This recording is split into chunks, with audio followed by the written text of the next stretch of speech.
Saquon Barkley's upset. Josh Jacobs, Tony Pollard, Jonathan Taylor, Derrick Henry. Running backs very upset. I hear this chorus of everybody defending running backs. Where were all you people for 40 years defending safeties, tight ends, interior linemen? Running backs care about running backs. I get it. We all care about ourselves. But the NFL, all sports actually, are always evolving. People are getting paid differently now. Basketball analytics, the shooter is now more valuable than the rebounder. The shooter. Basketball analytics changed everything. Baseball analytics. What would Tony Gwynn now fetch on the market, or Wade Boggs? People want power. Due to rule changes in the NFL, top wide receivers now make what quarterbacks did 10 years ago. Tight ends are now finally getting theirs. Finally. Running backs have made theirs forever. Because of rule changes, concerns about safety, you can't grab a receiver, you can't cover a receiver, you can't hit a wide receiver.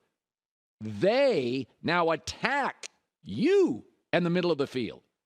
Receivers and tight ends used to avoid the middle of the field. Now they attack it. New rule changes. Running backs, as I've said for years, are the last offensive player you can hit anytime, anywhere, from any angle. The entire league is being protected, and they're the last piñata. And they don't last as long. And by the way, all businesses evolve. Trees don't grow to the sky. There's no guaranteed jobs or income. Pilots make less than ever. Why? Cockpits are more automated.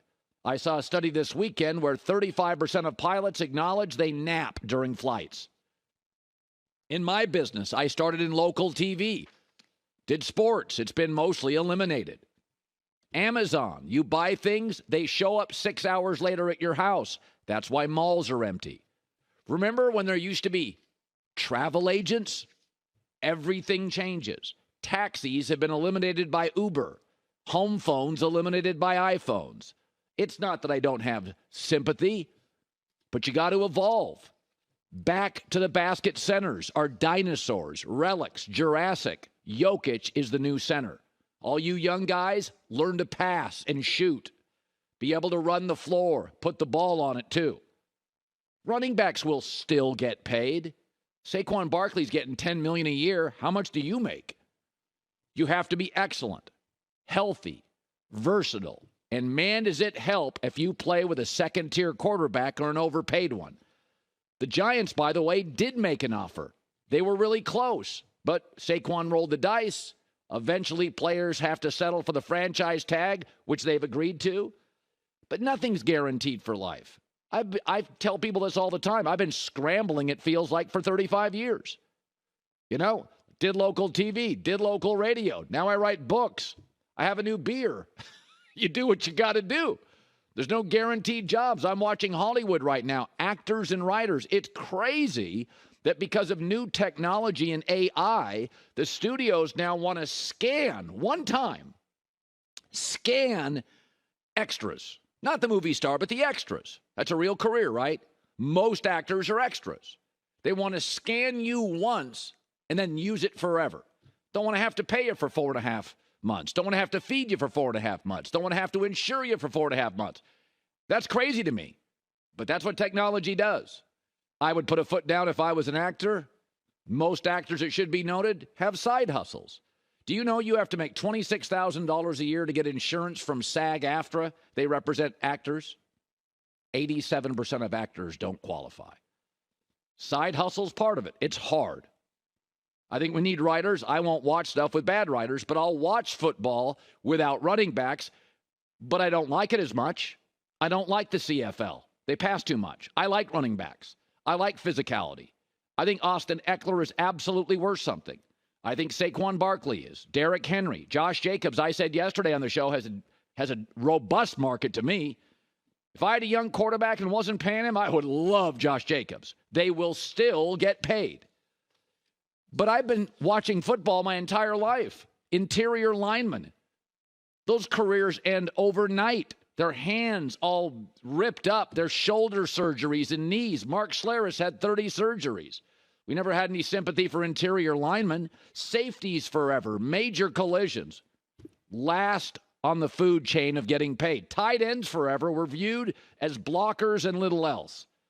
Everything changes. Analytics are changing baseball and football and basketball and probably, if I followed it closely enough, hockey. Running backs will still get paid, but this is the world we live in with technology and analytics. Side hustles, take a little less, be part of a winning team. Saquon Barkley was offered a longer deal. They got really close. He rolled the dice. It backfired. Not everybody gets what they want. I have sympathy for Austin Ekeler. Bring him on the show. Think he's excellent. Think he's really underrated.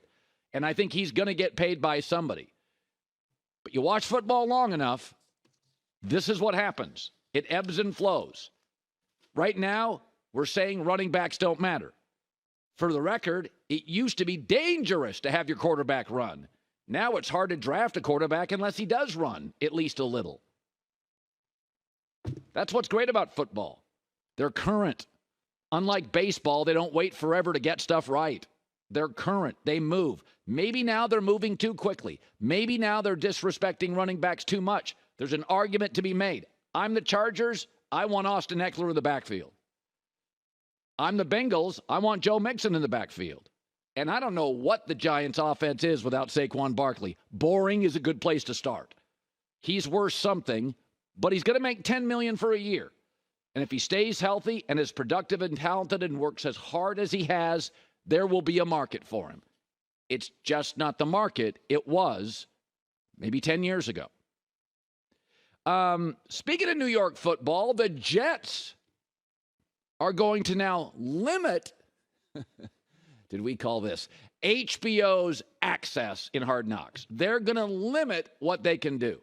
Aaron Rodgers, always interesting, always handsome, is probably the reason they're doing Hard Knocks with the Jets. Nothing against HBO, great company. The end is fairly inevitable with Hard Knocks. Maybe they have to add a baby next year. Isn't that what they do when shows are dying? Add a baby or a pet. It feels like Netflix quarterback series talks about the one position I care about, gives you a little bit of their family, Mahomes, Kirk Cousins, Marcus Mariota. I prefer that show. I haven't been into Hard Knocks for years. I also have so much access to NFL guys. Listening to coaches and players doesn't interest me as much as it does meeting Patrick Mahomes or Kirk Cousins or Marcus Mariota's family. I like the Netflix docuseries. So the Jets aren't the Raiders. Sometimes it feels like they're close, but they're not the Raiders, which are a bubbling volcano where there's molten lava right under the surface ready to explode. But it could go south very quickly for the Jets. A prickly, wealthy, handsome veteran quarterback with the worst offensive line in his career. A head coach on the hot seat who always has strong opinions. A semi-meddling owner, an unrealistic fan base, an improved division, and it's New York. The Jets could go south very fast. Add in a brutal early schedule. I looked at it this morning. 2-4 is very possible. They face great quarterbacks, great coaches, or both in Kansas City in the first 6 weeks. 2-4 could happen. You think that New England game's a gimme. I got news for you. When Belichick's the gimme on your schedule, and you're a quarterback with a new offense and a bad O-line, that ain't much of a gimme. The NFL is so corporate and has been more and more every decade, they usually squeeze the personality out of teams. But Rex Ryan was on this show because he had a big personality. Aaron Rodgers is on this show because he is more interesting. Aaron's like Phil Mickelson in golf. Winning or losing, I can't take my eyes off him. Aaron Rodgers losing to Goff at home, I can't take my eyes off it. Aaron Rodgers winning, going up against a Brady, can't take my eyes off it. I said this last week. It's not a hot take. The reason the Jets are on this is not their mostly young and uninteresting roster. It's Aaron Rodgers and it's Robert Saleh. They look like actors. They're confident. They're outspoken. They'll give you strong, strident opinions. They're fascinating. I'm rooting for Saleh, and believe it or not, I want to see Aaron succeed. Who wants to watch a bad Jets team? I watched that the last decade. It'd be nice if they were good for a change. I hope they're good. I think they'll be good. But this puppy could go south. Don't kid yourself. They're not the Raiders, but it could go south. And I think the Jets coming out and saying, we're going to limit some access. Damn straight they should. It's the right move by the team. It's the right move by Saleh. The NFL is not in the business of hurting franchises. This is a new quarterback. It's a new system. It's a new city for a prickly veteran quarterback. And Aaron, I would say that to his face, can be a tad prickly. They need to push back. Teams need to protect themselves. The Jets are doing it here, and I totally agree with their take. Make a more boring show, but why do the Jets care? Who cares? That's an HBO problem. That's not a Jets problem. J-Mac is taken back by the fact that I said I was rooting for the Jets.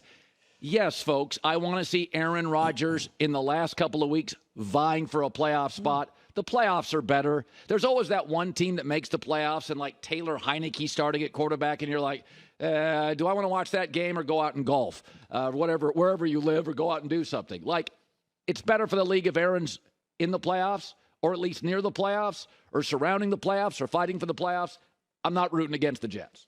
Hi, everybody. Thanks for watching. Subscribe here to get the latest from the show. Also, be sure to check out more of the best clips from The Herd or go watch a few segments from other shows on FS1.